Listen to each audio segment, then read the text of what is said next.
Assalamualaikum warahmatullahi wabarakatuh. Salam sejahtera bagi kita semua. Shalom. Om Swastiastu, Namo Buddhaya, salam kebajikan. Puji syukur kehadirat Tuhan Yang Maha Esa, karena atas rahmat dan karunia-Nya kita dapat bertemu di video kali ini. Perkenalkan, saya Surya Satar MPD, dosen pada program studi Pendidikan Biologi Fakultas Keguruan dan Ilmu Pendidikan Universitas Cendrawasih. Pada kesempatan ini, saya mengikuti sertifikasi dosen tahun 2006 gelombang 1. Video ini saya buat sebagai bagian dari pernyataan diri dosen dalam unjuk kerja Tridharma Perguruan Tinggi PDD UKT-PT pada unsur pengajaran. Melalui video ini, saya ingin menunjukkan bagaimana saya merancang, melaksanakan, dan mengevaluasi proses pembelajaran yang berpusat pada mahasiswa, sekaligus mengintegrasikan hasil penelitian ke dalam kegiatan pembelajaran, sehingga tercipta pengalaman belajar yang bermakna, inovatif, dan relevan dengan kebutuhan calon pendidik. Video ini mendokumentasikan proses pembelajaran pada mata kuliah Strategi Belajar Mengajar dengan topik Gaya Belajar. Pada materi ini, mahasiswa mempelajari berbagai karakteristik gaya belajar peserta didik, implikasinya terhadap pemilihan strategi, metode, media, dan asesmen pembelajaran. Melalui materi ini, mahasiswa diharapkan mampu merancang pembelajaran yang berdiferensiasi sehingga mampu mengakomodasi keragaman karakteristik belajar peserta didik. Pembelajaran saya rancang mengacu pada outcome-based education dengan menempatkan mahasiswa sebagai subjek utama dalam proses belajar. Seluruh aktivitas pembelajaran diarahkan agar mahasiswa mampu menganalisis karakteristik gaya belajar, mengaitkannya dengan teori pembelajaran, kemudian menerapkannya dalam penyusunan strategi pembelajaran yang efektif. Sebagai implementasi hasil penelitian, saya mengintegrasikan Digital Mind Mapping in Learning Journal DMMILJ, yaitu teknik pembelajaran yang saya kembangkan melalui penelitian pengembangan. Teknik ini mengkombinasikan penyusunan digital mind map dengan learning journal sehingga mahasiswa dapat memetakan hubungan antar konsep sekaligus melakukan refleksi terhadap proses belajarnya. Dengan demikian, hasil penelitian tidak hanya dipublikasikan sebagai luaran akademik, tetapi juga diimplementasikan secara langsung dalam proses pembelajaran sebagai bentuk research-based learning. Pada tahap delivery, saya memulai pembelajaran dengan apersepsi melalui studi kasus mengenai keberagaman karakteristik belajar peserta didik di sekolah. Selanjutnya, mahasiswa mengeksplorasi konsep gaya belajar melalui diskusi, kajian literatur, serta pengamatan video pembelajaran. Setelah itu, mahasiswa menyusun Digital Mind Mapping in Learning Journal menggunakan aplikasi digital seperti MindMaster, Canva, dan lain-lain, dan menghubungkannya dengan konsep gaya belajar dengan strategi pembelajaran, media pembelajaran, serta bentuk asesmen yang akan digunakan. Kegiatan ini membantu mahasiswa membangun pemahaman yang lebih sistematis, mendalam, dan mudah diingat. Pada tahap interaction, saya menerapkan pembelajaran kolaboratif melalui diskusi kelompok, presentasi, tanya jawab. Mahasiswa saling bertukar ide, memberikan umpan balik terhadap hasil pemetaan konsep, kemudian bersama-sama menyusun alternatif strategi pembelajaran berdasarkan karakteristik gaya belajar peserta didik. Dalam proses ini, saya berperan sebagai fasilitator yang membimbing diskusi, memberikan penguatan konsep, serta mendorong mahasiswa untuk berpikir kritis dan reflektif. Pada tahap assessment, penilaian dilakukan secara otentik dan berkelanjutan melalui observasi keaktifan mahasiswa, kualitas digital mind mapping yang mahasiswa hasilkan, hasil diskusi, presentasi kelompok, refleksi individu, serta penugasan penyusunan rancangan pembelajaran yang mengakomodasi berbagai gaya belajar. Seluruh penilaian menggunakan rubrik yang telah disusun berdasarkan capaian pembelajaran mata kuliah sehingga proses evaluasi berlangsung objektif, transparan, dan memberikan umpan balik yang konstruktif. Melalui penerapan Digital Mind Mapping in Learning Journal, mahasiswa tidak hanya memahami konsep gaya belajar secara teoritis, tetapi juga memperoleh pengalaman belajar yang aktif, kolaboratif, reflektif, dan berbasis teknologi. Saya berharap pembelajaran ini mampu membentuk calon guru yang memiliki kompetensi profesional dalam merancang pembelajaran yang adaptif terhadap kebutuhan peserta didik pada pembelajaran abad ke-21 ini, sekaligus mampu memanfaatkan hasil penelitian sebagai dasar inovasi pembelajaran.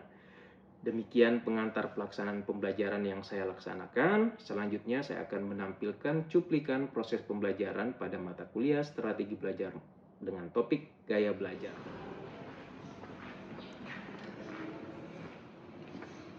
Selamat pagi. Pagi, Pak. Kita awali pertemuan hari ini dengan berdoa. Bapak pimpin doa ya. Berdoa dimulai. Selesai.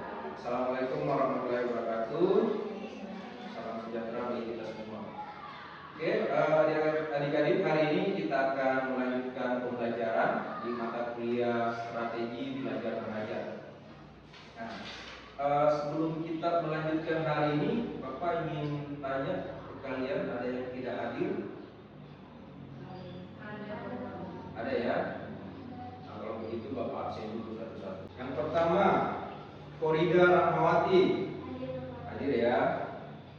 Eta Gombo, hadir ya. Bagaimana Korida, sehat? Eta Gombo sehat? Sehat ya. Alhamdulillah. Sebelumnya terima kasih buat motivasi kalian untuk datang dalam perkuliahan hari ini. Itu merupakan bentuk kalau kalian masih memiliki motivasi belajar yang sangat tinggi ya. Sebelumnya Bapak ingin tanyakan ya tentang materi minggu lalu. Ada yang masih ingat? Tentang teori belajar. Oke, siapa? Dwi ya. Oke. Tentang teori belajar, apalagi?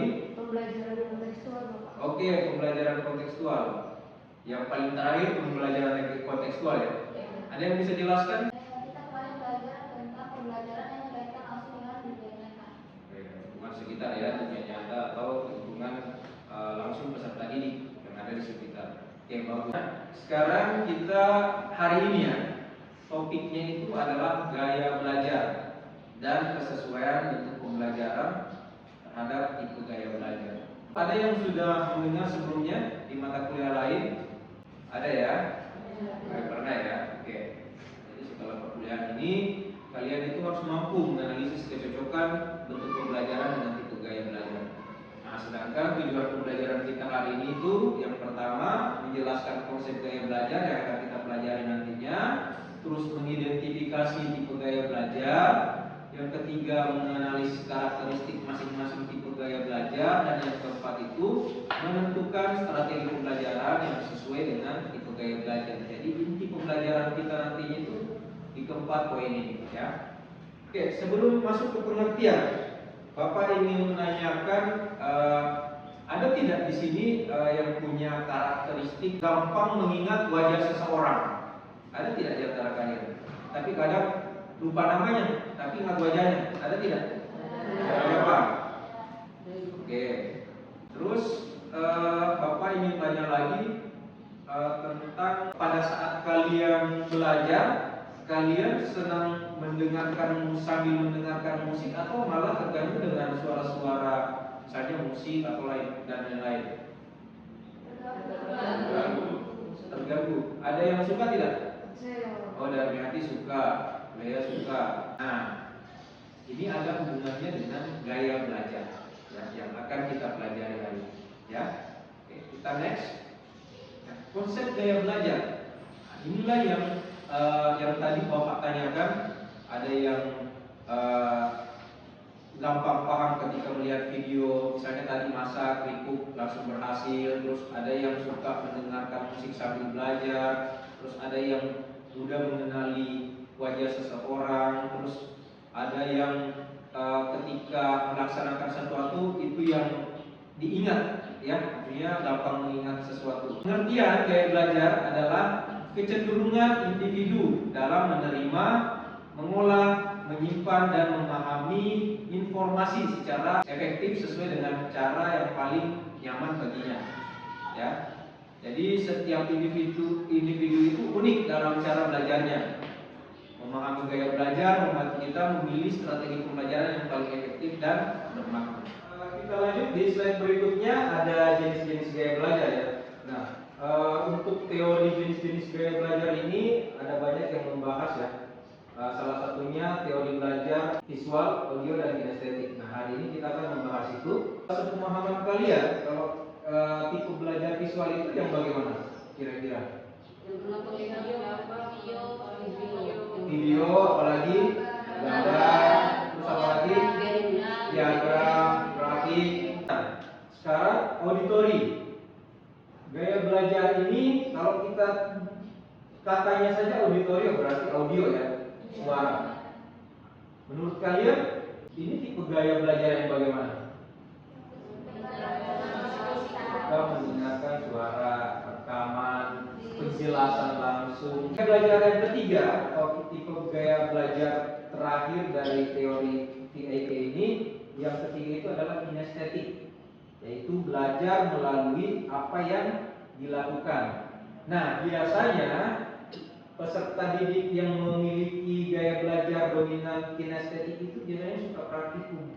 Dia long term retention-nya aktif ketika dia mengerjakan. Begitu juga gaya belajar yang lain. Long term retention-nya ketika misalnya kalau visual ketika melihat gambar, kalau audio ketika dia mendengarkan penjelasan, kinestetik ketika dia melakukan.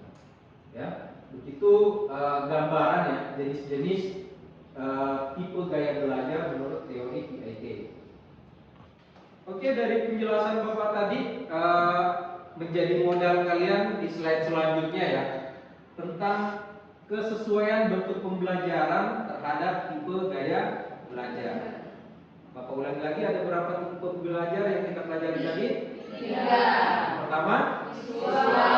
2, auditori. 3, kinestetik. Oke, bagus, mantap. Berarti sudah mengingat 3 tipe gaya belajar ya. Oke, sekarang Bapak ingin menanyakan kesesuaian bentuk pembelajaran. Mungkin dari Grace dulu. Bisa berdiri, Grace, supaya temannya bisa lihat dan mendengarkan secara seksama ya. Misalnya, ada peserta didik yang mempunyai gaya belajar visual, auditori deh. Kira-kira kesesuaian bentuk pembelajarannya yang bagus untuk peserta didik yang dominan tipe gaya belajar auditori apa? Kalau untuk peserta didik yang dominan auditori mungkin itu dari ceramah terakhir, terus mungkin dia bisa mendengarkan podcast edukasi. Oke, mantap. Terus diskusi kelompok. Oh, betul. Mungkin seperti itu. Oke, kita boleh applause buat Grace. Jawabannya sangat tepat ya. Silakan duduk Grace. Jawabannya sangat tepat. Ada tadi kita menggarisbawahi podcast ya. Itu hal yang baru buat kita ya. Sering mendengar podcast itu biasanya ya, salah satu karakteristik orang yang mempunyai tipe gaya belajar dominan ya. Dominan tipe gaya belajar auditori. Dilakukan. Kira-kira dalam pembelajaran biologi bentuk kesesuaian pembelajarannya bagaimana untuk gaya belajar kinestetik? Tadi sudah bagian sini, yang tengah sekarang bagian kiri. Silakan Marcella. Ya, Marcella, bagaimana Marcella? Berdiri Marcella biar teman-temannya bisa. Kalau untuk pembelajaran kinestetik itu bisa pengamatan langsung di laboratorium, terus bisa juga pengamatan atau eksperimen. Ya, eksperimen. Apalagi mungkin dia punya gaya belajar itu mungkin dia modal mandiri gitu pas sambil menghafal. Kita fokus ke sesuai bentuk pembelajaran. Misalnya apa? Membuat proyek ya, misalnya melakukan sesuatu, membuat media pembelajaran, misalnya dari bahan-bahan bekas. Nah, itu biasanya ahlinya peserta didik yang mempunyai gaya belajar dominan gaya belajar kinestetik. Mantap, Marcella. Kita beri aplaus buat Marcella. Oke, adik-adik semua, selanjutnya Bapak ingin mengajak kalian berdiskusi ya tentang suatu kasus yang biasanya sering terjadi di pembelajaran biologi ya. Di sini Bapak mengangkat satu kasus di mana guru mengajar materi fotosintesis kepada siswa kelas 8 hanya dengan metode ceramah selama 90 menit ya. Dipaham ya kasusnya ya, sampai sini paham ya. Oke, Bapak ingin bertanya ke kalian, kira-kira ketika guru menggunakan metode ceramah selama 90 menit, kira-kira tipe gaya belajar apa yang terfasilitasi dari ketiga tipe gaya belajar yang sudah kita pelajari tadi? Bapak izin jawab. Silakan, Bu. Kalau menurut saya, dengan gurunya menggunakan metode ceramah selama 90 menit, yang paling terfasilitasi itu teman-teman atau siswa yang kemungkinan dominan dengan auditori, karena mereka mendengarkan secara langsung gurunya menjelaskan materi tersebut. Karena ada aktivitas mendengarkan ya di auditori. Bagaimana adik mahasiswa yang lain? Ada apakah sependapat atau ada yang berbeda pendapat? Izin Bapak. Silakan ya. Visual Bapak. Oh, visual ya. Iya. Kira-kira kenapa Lea berpendapat seperti itu? Karena kemungkinan atau beberapa siswa dia mungkin lebih mengerti atau lebih paham ketika guru itu menggerakkan tubuhnya. Jadi siswa itu dia paham betul apa yang bisa dijelaskan dengan waktu yang cukup lama, kira-kira 90 menit. Berarti memperhatikan gestur Iya, guru ya memperhatikan pada saat guru. menjelaskan. Iya. Pendapat yang unik dan luar biasa. Kita beri aplaus ke Oke, semua kita sudah melakukan diskusi kelas ya terkait kasus yang kita angkat. Bapak sudah dengar berbagai jawaban. Nah, kita akan bedah lagi ya. Bedah lagi ketika di dalam kelas itu ada 3 tipe gaya belajar ya. Dan masing-masing tipe gaya belajar ini harus terfasilitasi. Nah, berarti kita harus memberikan solusi strategi pembelajaran apa yang cocok dari ketiga tipe gaya belajar ini. Bapak akan membagi kalian ke dalam 3 kelompok yang berbeda ya, supaya lebih simpel dan Bapak sudah melihat ini kelompok bisa terbagi ke kelompok yang heterogen. Kelompok pertama berarti yang baris paling kiri, kelompok kedua baris di tengah, kelompok ketiga baris paling kanan. Kelompok pertama itu adalah kelompok belajar tipe gaya belajar visual, kelompok kedua tipe gaya belajar auditori, dan kelompok yang ketiga tipe gaya belajar kinestetik. Nah, apa yang harus kita lakukan? Kita lihat ya. Di sini Bapak akan menampilkan mind map ya, sekaligus nanti ini menjadi learning journal kalian ya, atau rangkuman pembelajaran kalian sekaligus refleksi. Nah, di sini Bapak memberi tema atau topik di mind map ini ada kesesuaian gaya belajar pada materi fotosintesis. Jadi kita melanjutkan kasus yang tadi kita angkat. Gaya visual akan menjelaskan konsep dari tipe gaya belajar visual. Terus yang kedua, karakteristik gaya belajar visual itu yang bagaimana. Terus yang ketiga, aktivitas atau metode dan model pembelajaran apa yang cocok pada materi fotosintesis, disesuaikan dengan tipe gaya belajar visual. Dan yang terakhir itu asesmennya berupa apa ya. Ini dikaitkan berarti dengan tipe gaya belajar visual dengan materi fotosintesis yang dibawakan. Begitu juga dengan kelompok lain, baik itu kelompok auditori maupun kelompok kinestetik. Sampai sini dipahami tugasnya?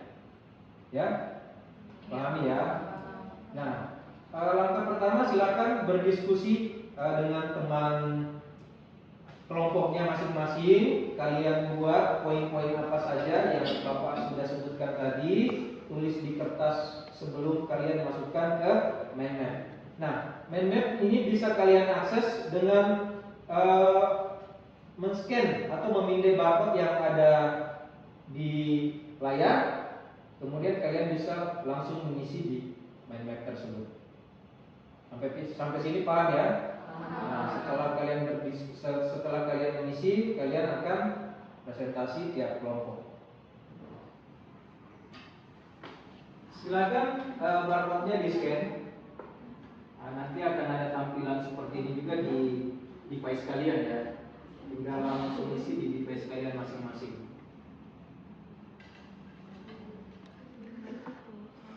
Mungkin Mungkin di antara kalian ada yang masih bingung terkait tugas yang diberikan tadi. Mungkin di kelompok 3 ada yang mau ditanyakan? Izin Bapak. Oke, silakan. Tanya untuk yang bagian asesmen itu bagaimana ya Bapak? Oke, bagian asesmen itu kalian menyusun ya bentuk penilaian pembelajaran yang kalian sesuaikan dengan tipe gaya belajar yang kalian dapat. Misalnya kalau kelompok 3 tadi apa? Gaya belajar kinestetik. Berarti bentuk penilaiannya itu yang mendukung tipe gaya belajar kinestetik. Berarti mungkin ada penilaian aktivitas, karena kan kalau itu tergantung apa yang kalian rancang di aktivitasnya. Jadi itu akan saling berkesinambungan ya. Ada yang mau ditanyakan atau masih bingung atau sudah jelas? Sejauh ini masih jelas ya? Jelas Bapak. Oke, sip. Oke, mantap. Lanjutkan ya. Sudah ada beberapa yang sudah isi sesuai dengan kelompok masing-masing ya. Kita masih diskusi kelompok 1. Silakan. Baik, selamat siang semua. Terima kasih atas kesempatan yang sudah diberikan Bapak. Kami kelompok 1 dari gaya belajar visual akan memaparkan presentasi kami dari studi kasus yang diberikan ya. Jadi kami gaya belajar visual. Yang pertama pembelajaran, di mana di sini model pembelajaran yaitu dalam gaya belajar visual itu model pembelajaran yang cocok itu kami rasa adalah PJBL atau Project Based Learning atau Discovery Learning dengan fokus pada pembuatan produk visual. Yang berikutnya untuk modelnya itu di mana ada menganalisis diagram atau animasi, di mana gaya belajar visual ini itu mengamati video animasi secara mikroskopis secara kerja kloroplas pada daun pada materi fotosintesis.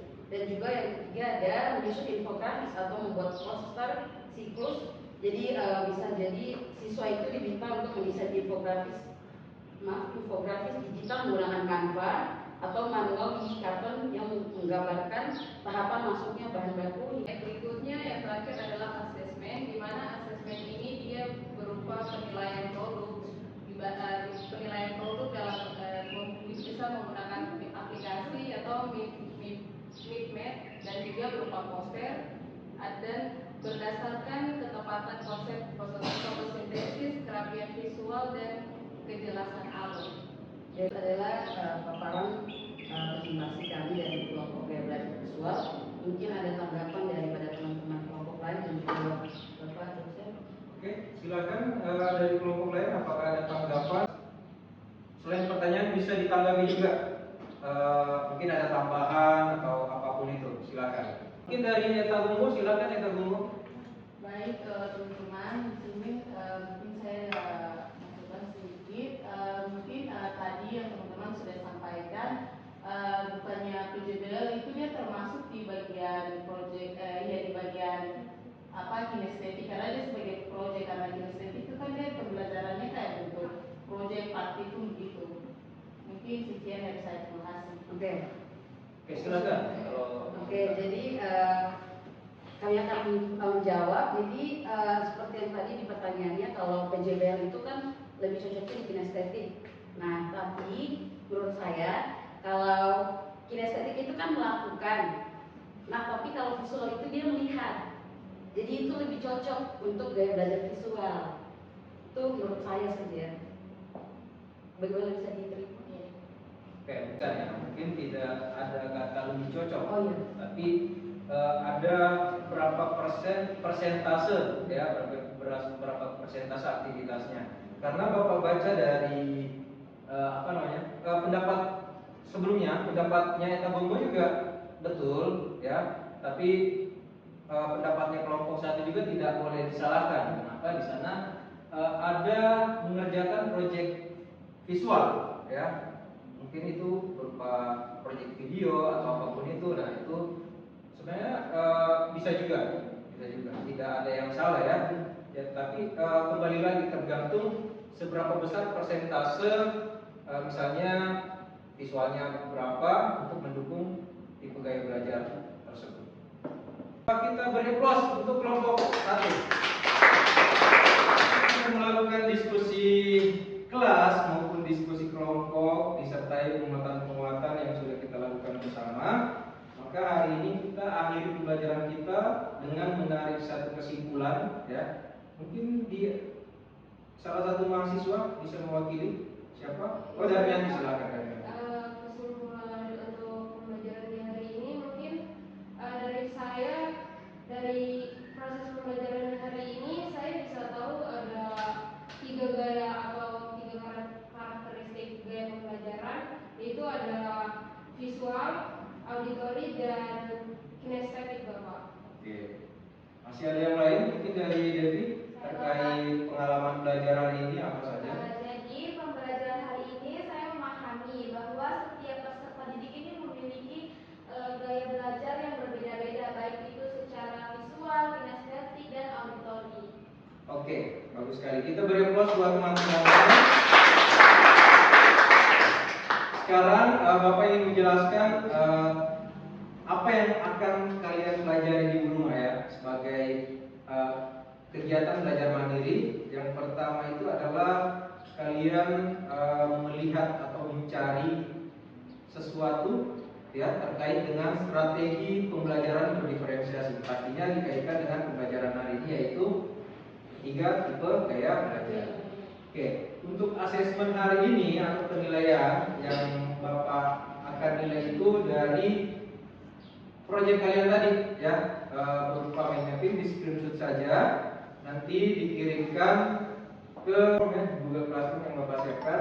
Nanti masing-masing mahasiswa dapat mengupload tuh penugasan terstruktur. Seperti biasanya kita akan melakukan yang namanya mind mapping in learning journal. Jadi buat mind mapping lagi, ini individu bukan per kelompok lagi ya. Buat mind mapping isinya itu apa yang kalian pelajari hari ini, hal baru apa saja, terus apa yang akan kalian pelajari lagi, terus apa yang kalian kurang pahami hari ini, dan apa yang perlu diperbaiki dalam kegiatan pembelajaran hari ini. Ya begitu ya. Ini seperti biasa pertemuan sebelumnya. Paham ya? Untuk itu kita beri aplaus buat kita semua. Ini pembelajaran hari ini Bapak punya kata-kata penyemangat ya.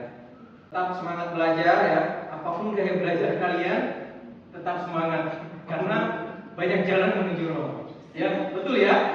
Ya. Terima kasih atas perhatiannya semua untuk hari ini. Kita awali tadi dengan doa, maka kita akhiri dengan doa. Berdoa dimulai. Selesai. Oke, selamat pagi semua dan sampai jumpa di pertemuan berikutnya. Assalamualaikum warahmatullahi wabarakatuh. Seluruh proses asesmen dilaksanakan menggunakan rubrik penilaian yang telah disusun sesuai dengan capaian pembelajaran mata kuliah, sehingga penilaian berlangsung objektif, transparan, konsisten, serta memberikan umpan balik yang bermakna bagi peningkatan kompetensi mahasiswa. Demikian cuplikan pelaksanaan pembelajaran pada mata kuliah strategi belajar mengajar dengan topik gaya belajar yang mengintegrasikan hasil penelitian Digital Mind Mapping in Learning Journal atau disingkat DMM-ILJ dalam proses pembelajaran. Semoga video ini dapat memberikan gambaran mengenai komitmen saya dalam melaksanakan pembelajaran yang inovatif, berpusat pada mahasiswa, dan berbasis penelitian. Terima kasih atas perhatian Bapak dan Ibu Asesor. Wassalamualaikum warahmatullahi wabarakatuh.